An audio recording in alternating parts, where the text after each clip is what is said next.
مفتی سلطان کے بیانات کے لیے مفتی سلطان آفیشل کو سبسکرائب کریں۔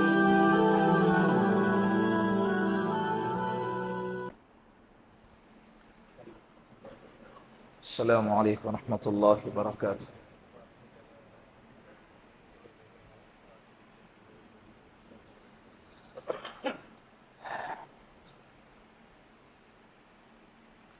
الحمد للہ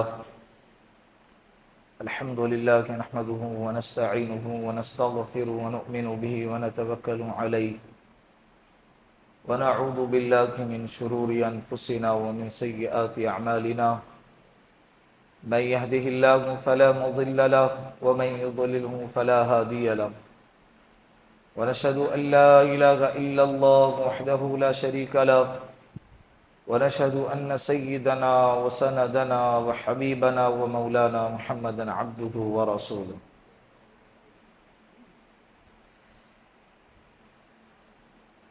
وقال الله تبارك وتعالى في القرآن المجيد والفرقان الحميد فأعوذ بالله من الشيطان الرجيم بسم الله الرحمن الرحيم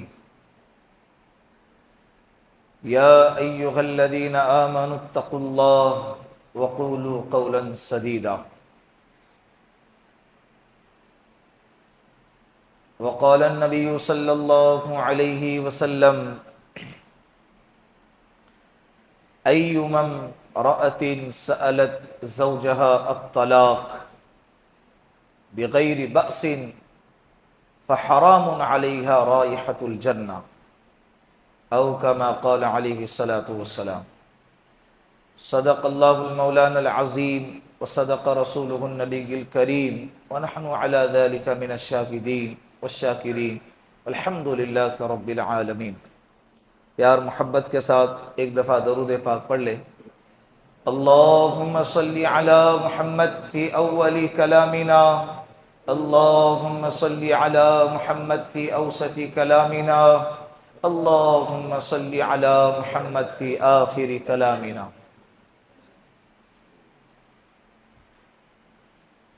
گزشتہ 2 جمعہ سے آپ لوگوں کی خدمت میں ایک عنوان پر گفتگو چل رہی ہے کہ ہماری یہ جو نئی نسل ہے رشتے کیوں نہیں نبھا رہی، آئے دن طلاق کے واقعات کثرت سے کیوں پیش آ رہے ہیں۔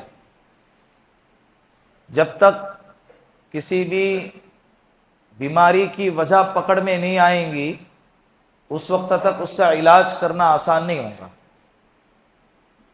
بیماری اور بیماری کا جو سبب ہے یہ اگر سمجھ میں آ گیا تو اس کا علاج بھی جلدی ہوگا اور علاج کا کرنا بھی آسان ہوگا۔ ہمارے معاشرے کا مسئلہ یہ ہے کہ ہم جسمانی بیماری کو بیماری سمجھتے ہیں، باقی جو برائیاں ہیں جو خرابیاں ہیں اس کو بیماری نہیں سمجھتے۔ یہ بدگمانی، یہ غلط فہمی، بد نظری، یہ قطع تعلقی، یہ تکبر، یہ حسد، یہ بغض، یہ عداوت، یہ کینہ، یہ بھی بیماریاں ہیں۔ جسم کی بیماری جسم کو خراب کرتی ہے اور روح کی بیماری ایمان کو خراب کرتی ہے۔ روح کی بیماری کس کو خراب کرتی ہے؟ ایمان کو۔ اسے ٹھیک کرنا جسم کے ٹھیک کرنے سے زیادہ ضروری ہے۔ حضرت ایوب علیہ السلام 18 سال تک بیمار رہے۔ کتنے سال؟ جگہ پہ بیڈ ریسٹ، 1-2 سال نہیں، پورے مکمل 18 سال۔ زبان صحیح سلامت تھی تو زبان سے کثرت سے اللہ کو یاد کرتے۔ جسم بیمار ہے، روح زندہ ہے، صحیح سلامت ہے، تو اس حالت میں بھی اللہ کو یاد کیا جا رہا ہے۔ اس حالت میں بھی، اور جس کا نتیجہ یہ ہوا کہ بعد میں جب ان سے پوچھا گیا کہ آپ کو بیماری والے دن اچھے لگتے تھے یا اب اچھے ہو گئے تو یہ والے دن اچھے لگ رہے ہیں، تو حضرت فرماتے ہیں کہ مجھے بیماری والے دن بڑے یاد آتے ہیں۔ کہا کہ کیوں؟ کہا کہ میرا اللہ مجھے روزانہ پوچھتا تھا کہ اے ایوب اب کیسا ہے۔ اس پوچھنے میں جو لذت ملتی تھی وہ لذت کا میں تمہیں کیا بتاؤں. تو ہمارا روح کا تعلق اللہ کے ساتھ جڑ جائے، یہ اصل ہے. یہ کیا ہے؟ پھر کچھ بیماریاں ہیں جو اس کنیکشن کے بیچ میں آتی ہے، اس رابطے کے بیچ میں آتی ہیں، جو ہمیں اللہ سے جڑنے نہیں دیتی. ان بیماریوں کو دور کرنا ضروری ہے. بہت سارے نوجوانوں کو دیکھتا ہوں نکاح سے پہلے اتنے زیادہ جوش میں ہوتے ہیں نکاح کرنے کے لیے، دعا کرو یہ کرو، نکاح کے بات آئی تو چہرے پر جو کلی کھلتی ہے اس کے پوچھو ہی مت. ہوا میں حضرت اڑتے ہیں، پھر اس کو پکڑ کے کھینچ کے نیچے لانا پڑتا ہے، بھائی ذرا آرام سے. پھر یہ خمار، یہ جوش، یہ ولولہ، یہ جذبہ، یہ تڑپ، یہ خوشی 6 مہینے کے بعد چہرے سے کافور ہو جاتی. اگر رسول اللہ صلی اللہ علیہ وسلم کی زندگی کو سامنے رکھ کر زندگی گزاریں گا، شریعت کی زندگی کو سامنے رکھ کر زندگی گزاریں گا، اللہ کی قسم یہ نکاح والی خوشی زندگی بھر اس کے ساتھ میں رہیں گی، دنیا میں بھی رہیں گی اور آخرت میں بھی رہیں گی. مسئلہ یہ ہے معلوم نہیں رہتا کیا کرنا ہے، کس وقت کیا بولنا ہے. یہ مسائل بھی سیکھنے کی چیز ہے. ازدواجی زندگی آپ صلی اللہ علیہ وسلم نے 1-2 نکاح نہیں فرمایا، کتنے نکاح فرمائے. حالانکہ آپ صلی اللہ علیہ وسلم اگر نکاح کرنا چاہتے تو آپ صلی اللہ علیہ وسلم اس سے بھی زیادہ نکاح کر سکتے، اور آپ صلی اللہ علیہ وسلم کا تقوی جو تھا اس کے مطابق اللہ کے رسول 1 نکاح پر بھی اکتفا کر سکتے تھے. جیسے کہ حضرت اماں خدیجہ رضی اللہ عنہا سے جب نکاح فرمایا تو اللہ کے رسول جوان تھے، جب ان کا انتقال ہو گیا اماں خدیجہ کا تو اللہ کے رسول صلی اللہ علیہ وسلم کی عمر 53 سال کی عمر کو پہنچ چکے تھے. کتنے سال؟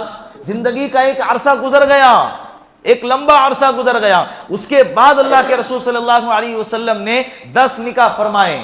یہ کیوں فرمائے؟ تاکہ ازدواجی زندگی، گھریلو زندگی کے حالات امت کے سامنے آئے. 1 سے 2 سے کچھ چھوٹ سکتا تھا، 10 بیویوں سے ساری چیزیں امت کے سامنے آ جائے. اس کے لیے آپ صلی اللہ علیہ وسلم سے اتنے نکاح کروائے گئے. حالانکہ ہمارا مزاج، ہمارا مسئلہ کیا ہوتا ہے کہ گھر کی باتیں باہر نہیں آنی چاہیے. ہم یہ کوشش کرتے ہیں نا، بلکہ گھر کی باتیں گھر کے دوسرے افراد تک بھی نہ پہنچے، یہ اس حد تک کی ہم کوشش کرتے ہیں، اور ہماری زندگی ہے ہی اس لائق. لیکن اللہ کے رسول صلی اللہ علیہ وسلم کی زندگی نمونہ ہے. کیا ہے؟ نمونہ ہے. امت کو معلوم ہونا چاہیے، اس ساری امت کے لیے رہبر بن کر آئے، نمونہ بن کر آئے، ہادی بن کر آئے. تو اس کی زندگی معلوم ہونی چاہیے نا. معلوم ہوگی تبھی تو جا کر ویسی زندگی گزارنے کی کوشش کریں گا. اٹھاؤ اللہ کے رسول صلی اللہ علیہ وسلم کی زندگی. لوگ کہتے ہیں مال آ گیا تو اپنی بیوی کو خوش رکھ سکتے ہیں. نہیں بھائی، اللہ کے رسول مال یہ چیزوں کے خریدنے میں آپ کو آسانی پیدا کریں گے، لیکن سکون کے خریدنے میں، اطمینان کے خریدنے میں، گھر کے خوشی کے خریدنے میں، گھر کو جنت بنانے میں یہ مال ضروری نہیں ہے. اچھے اخلاق والا ہے. اللہ کے رسول صلی اللہ علیہ وسلم کی بیویاں کہتی ہیں کہ 3 چاند گزر رہے، گھر میں چولہا نہیں سے لگ رہا ہے لیکن گھر جنت بنا ہوا ہے. اکثر و بیشتر، یہ تو ایک مثال تھی 3 چاند، ورنہ کئی مہینوں گزرتے گھر میں چولہا نہیں سے لگتا تھا. پانی اور کھجور پہ گزر بسر ہوتا تھا. پانی اور کھجور پہ. ہمارے معاشرے کے اندر 70% گھروں کا میں کہوں گا الحمدللہ یہ حال ہے کہ مہینے 2 مہینوں کا راشن بھرا ہوا ہوتا ہے. سلنڈر کی ٹاکیاں ایک ختم ہونے سے پہلے دوسری ایکسپائر میں تیار رہتی یا نہیں رہتی ہے. اس کے باوجود گھر کے اندر جھگڑے، اس کے باوجود گھر میں بے سکونی، اس کے باوجود گھر میں دلوں کے اندر آپس میں نفرت بھری ہوئی. اس کی وجہ کیا ہے؟ آپ صلی اللہ علیہ وسلم کی سیرت ہمارے سامنے نہیں ہے، نبی کی زندگی ہمارے سامنے نہیں ہے، ازدواجی زندگی ہمارے سامنے نہیں. تو میں نے گزشتہ 2 ہفتوں میں کہا چند وجوہات ہے جس کی وجہ سے آئے دن ہمارے نوجوانوں کے رشتوں کے اندر طلاق کے کیسز سامنے آ رہے. ایک وجہ دینی تعلیم کا فقدان، دینی تعلیم سے بالکل ناآشنا ہے، معلوم ہی نہیں ہے.